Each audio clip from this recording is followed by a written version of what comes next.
Jolly sister ഡൽഹിയിൽ കർത്താവിനെ ആരാധിക്കുന്ന ദൈവസഭയുടെ ശുശ്രൂഷകൻ പാസ്റ്റർ ബെൻസി ഡാനിയൽ ഇവിടെ എത്തിച്ചേർന്നിട്ടുണ്ട്.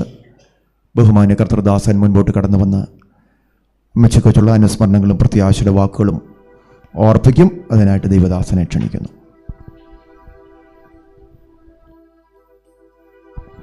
ഒരിക്കൽ ഒരു പിതാവും മകനും ഒരു തീവണ്ടി യാത്രയിൽ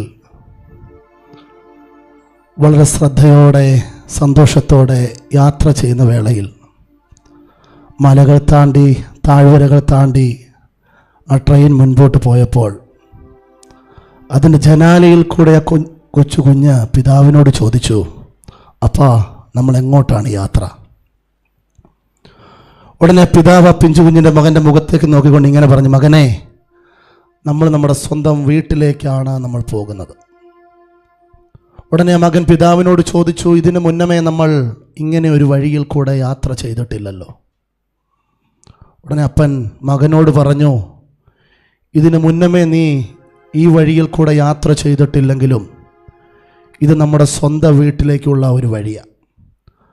അവൻ്റെ തലയിൽ തലോടിക്കൊണ്ട് അപ്പൻ്റെ സാന്ത്വനമുള്ള ചൂട് പിടിച്ച മടിത്തട്ടിലേക്ക് പിഞ്ചു കുഞ്ഞ് കിടന്ന് ചില നിമിഷങ്ങൾ കഴിഞ്ഞപ്പോൾ അവൻ നിദ്രയിലേക്ക് ഉറക്കത്തിലേക്ക് വീണുപോയി.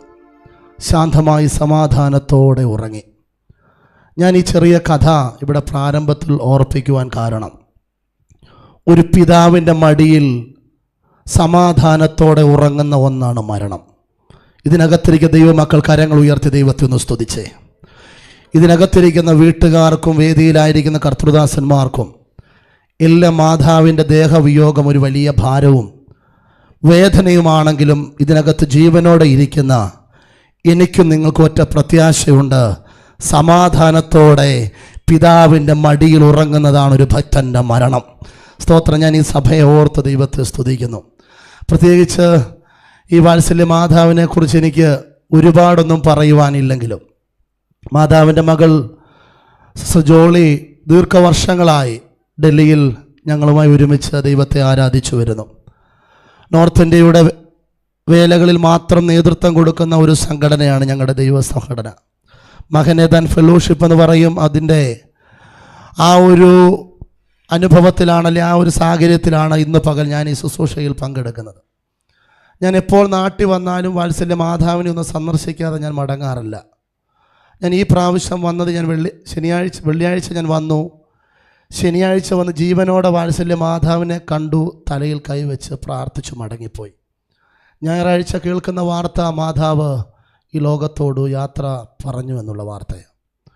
ചില മാസങ്ങൾ, എനിക്ക് തോന്നുന്നു എൻ്റെ ഓർമ്മ ശരിയാണെങ്കിൽ ചില വർഷങ്ങൾക്ക് മുന്നമേ ഒരു 5-6 മാസം ഡൽഹിയിൽ തൻ്റെ മകളോടുകൂടെ വാത്സല്യ മാതാവ് ഉണ്ടായിരുന്നു. ആ സമയത്ത് ആ ഭവനത്തിൽ ചെല്ലുമ്പോൾ അനുഭവിക്കുന്ന സന്തോഷം മറ്റൊന്നായിരുന്നു. ചിരിക്കുന്ന മുഖത്തോടെ ദൈവദാസന്മാരെ ബഹുമാനിക്കുവാനുള്ള മനസ്സ്.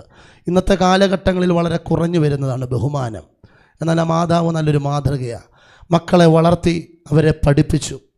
മക്കളെയും മരുമക്കളെയും കൊച്ചുമക്കളെയും ഒക്കെ കണ്ട് സന്തോഷിക്കുവാൻ മാതാവിന് ദൈവം ഭാഗ്യം കൊടുത്തു. നല്ല പ്രസന്നതയോടെയുള്ളൊരു മുഖത്തോടെയാണ് മാതാവിൻ്റെ ഈ മൃതശരീരം നമ്മുടെ മുൻപിലായിരിക്കുന്നത്. നമുക്കറിയാം, ചില ഭവനങ്ങളിൽ കടന്നു എന്നാൽ ജീവനോടെ ഇരിക്കുന്നവരെ ഒന്ന് നോക്കിയാൽ പിന്നീട് നമുക്ക് നോക്കാൻ തോന്നത്തില്ല. മരിച്ചു കഴിഞ്ഞാലും അതിലും മോശമായിട്ടുള്ള അനുഭവങ്ങളിലായിരിക്കും ആ മുഖം. എന്നാൽ നോക്കിക്കേ, ജീവനോടെ ഇരുന്ന സമയത്തെ അതേ പ്രസന്നതയോടെയാണ് വാത്സല്യ മാതാവിൻ്റെ ഈ മുഖം നമ്മുടെ മുൻപിലിരിക്കുന്നത്. ഒരു പ്രത്യാശയുണ്ട്. നമ്മുടെ കർത്താവിൻ്റെ വരവെങ്കിൽ അവൻ കാഹളം ധ്വനിക്കുമ്പോൾ ജീവനോടെ ശേഷിക്കുന്ന നമ്മൾ ഒരുമിച്ച് നമ്മുടെ മാതാവിനെ കാണാമെന്നുള്ള ഒറ്റ പ്രത്യാശ.